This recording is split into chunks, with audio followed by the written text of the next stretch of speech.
He comes by one day and says, give me some pictures.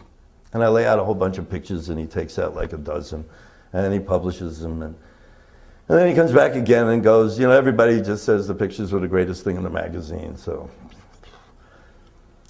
And then unfortunately, he went out and hired himself Bob Guccione's centerfold picture editor. Tom was at heart just sort of a very bright, ambitious kid who loved engines, guns, and he loved tweaking authority. The first issue of High Times appeared in 1974. Over the next 5 years, circulation shot up like a rocket, and Tom's biggest problem was dealing with the unbelievable overnight success that the magazine achieved.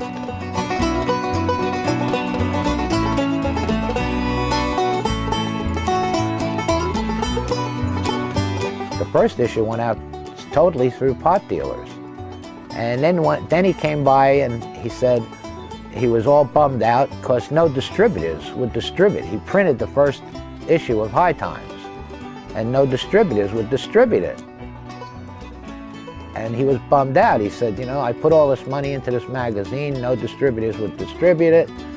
He said, I don't know what I'm going to do. I got all these copies of High Times. I told him, Tom, you got the best distribution network in the world. I said, all you got to do is go to all the dealers you know and give them a copy of High Times, and every time they sell a pound, put a copy of High Times in it. And I'll never forget, as it came off press, Tom walking into my office with that first color issue and saying, "This is a license to print money."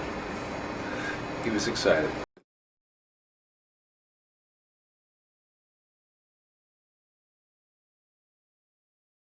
The first time I met Tom Forcade, he walked into the offices of Punk Magazine, past our secretary, pushed his way through, sat down next to me, put his feet on the desk in front of me so I couldn't get any work done, got my attention, looked me in the eye and said, "I'm gonna make you rich and famous." I first met Tom Forcade in 1977 and at High Times office, and I told him to put Johnny Rotten of the Sex Pistols on the cover of the magazine. If he did, the magazine would sell out. He did, it did, and I was hooked. Tom was an instant person. You don't get many people who make decisions that quickly and actually carry them out.